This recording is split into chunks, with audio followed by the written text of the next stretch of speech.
Going to transition forward onto all fours, and you notice she's placing her hands directly under her shoulders. Her elbows are nice and locked, and she's got her knees directly under her hips. Her spine is nice and flat, and she's going to keep that through the exercise. Notice her head position. It's also her head is looking down towards the floor, keeping that nice straight line sort of along the body. Now, one thing I'd recommend you do is to do this next to a mirror so you can watch your own technique. Now, simply what we're going to do this exercise, I'm going to ask Jessica to extend her one leg out behind her, and at the same time she's going to extend the opposite arm out in front of her body. So you notice she's doing that, and we've got the opposite sides of the body going here. Jessica's going to hold this for about 2 to 3 seconds, and she's going to return to her starting position, and she's going to repeat to the opposite side. So notice we're going the opposite arm and leg. The idea here is to really put some stress into this area and really condition these muscles. Now, things you need to focus on is as you're doing this motion, it's more important to control these muscles, to really squeeze your abdominal muscles or your tummy muscles and try and keep this back as flat as possible. If you notice a bit of an arching occurring between the starting position and when you get out into that fully extended position, then try and fire these muscles a little harder or don't extend out as high. But the idea is just to do a series of repetitions using the opposite sides there, trying to get nice and parallel, and then try and keep your hips nice and level and your shoulders nice and level together too. The second exercise we're going to show you is called the glute bridge, or sometimes called the shoulder bridge exercise. Again, another great exercise to really condition your muscles around the mid-region or your core, but it gives you an added benefit of really helping condition those muscles of your butt. Now, we do this one lying on our back. You notice Jessica's lying on her back, her arms are slightly out to the sides, that's going to give her a little stability. Bent knee position, and all we're going to ask Jessica to do is to contract her abdominal muscles to really stabilize that part of her body and to really just lift her hips, push her hips off the ground. Now, she's doing a few reps. We're going to hold it for 2 to 3 seconds, come right back down, and just do a series of repetitions. Now, one thing I want to encourage you to avoid doing is the idea of this exercise is not to try and push your hips up as high as you can, because if you do, that puts a lot of stress on the low back area. We want to avoid that. So the idea is to really keep these muscles engaged through here so that it flattens out your back, and just push your hips up. Hold that position, come on down. Now we have a good progression of this exercise. What Jessica can now do is simply bring one knee towards her chest, and now she's going to lift off of one leg. So Jessica's going to come up, she's going to hold that for a few seconds, come down, and she's going to alternate her legs over. Perfect, that's it. The glute bridge exercise. The next exercise we're going to do is called a plank. We're going to do 2 variations of the plank. We're going to do the front plank, and we're also going to do a side plank. Both great exercises to condition the core muscles. Now, Jessica's going to start off in the front plank position. Traditionally, we start in a kneeling position, we transition forward, and you notice Jessica's going to place her elbows on the mat. Palms can be, you can even have your hands with the palms down or the palms facing inward towards each other. Either way is fine. And then when you're ready in this situation, what Jessica's going to do is extend herself out. You notice she's going to extend her legs out. She's really going to be positioning herself on the balls of her feet there. The idea is to create a nice stiff platform here. So Jessica's going to hold this position for me just for a few seconds. Notice how her back is nice and flat, maintain the neutral curvature of her spine, and her head's in a neutral position. Okay, take a little breather for me, Jess. Now, traditionally when we do this exercise, we see a lot of sort of mistakes, and I'm going to show you 3 classic mistakes that are made that Jessica's going to illustrate, and we want to try and avoid those. So the first one will be, Jess, if you go back into this position, is bringing the head up way too high. So we want to always try and look forward to see what we're doing. That puts a lot of stress in the back of the neck, so we want to try and avoid that one. So let's try and keep that head down in neutral position. Just look down at your hands. Second one is we start to get tired, we start to sag right through here. We start to see the hips drop towards the floor. Again, if you're showing signs of fatigue, just end the exercise.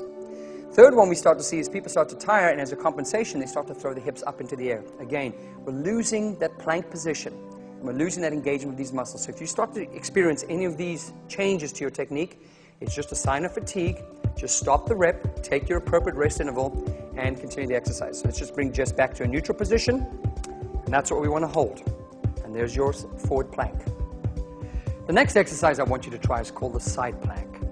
Now you notice Jessica's in kind of a side-lying position, so what we want you to do is just to kind of lie down, keep the knees bent to start with, and try and get your knees, your hips, and your chest somewhat aligned. And the idea is to get your hips and your shoulders aligned vertically with the floor. Now Jessica's going to place her elbow directly under her shoulder. This is your starting position. Again, so what we're going to do here now is we're going to get Jessica to lift up nice and easily. And 2 things I want you to watch is, number 1, we're engaging these muscles right here, so you're going to be very stiff through here. Now, what we need to do is to make sure that your head is kind of in line with the rest of your torso. So it's best to do this exercise in front of a mirror so you can watch your own technique.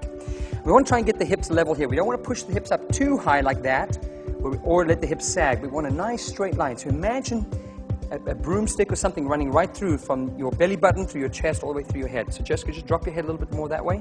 There's a nice position there. Okay, go ahead and relax. So you'll just do a few of these repetitions, holding it up in the up position for a few seconds. Now, when you feel like this exercise is no longer challenging, we're going to progress you. The first progression I'm going to ask Jessica to do is to extend her legs out in front of her, and she's going to place what we call the feet in a heel-to-toe or a tandem position. You notice Jessica's got both feet on the floor. The inside of this foot is touching, the outside of that foot is touching. Same mechanics apply here. When Jessica's ready, she's going to stiffen up through here, and she's going to lift her hips off the ground. She's going to drop her head down just a little bit, and we've got a nice straight line to the belly button, the chest, and right through her head there. Hold this position right there. Try and avoid that sagging or that hiking.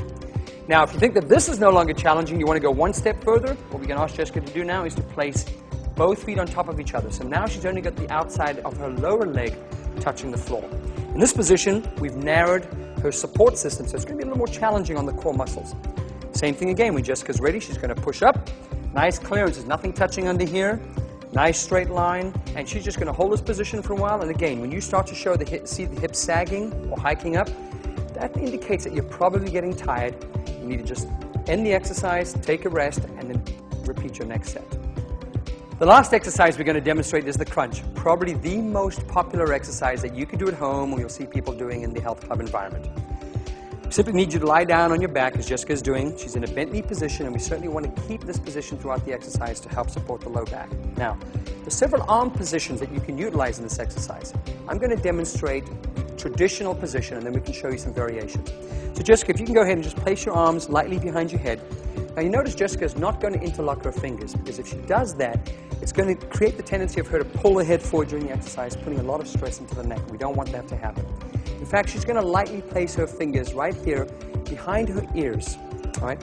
And she's also going to try and keep her elbows flared out throughout the movement. Now, all we want Jessica to do here is when she's ready, she's going to exhale and just engage her ab muscles or abdominal muscles and simply curl herself up to a point where her shoulder blades come off. And she's going to curl up and down. She's following about a 2-second up count and a 2-second down count. She exhales as she comes up, and she inhales as she's going down.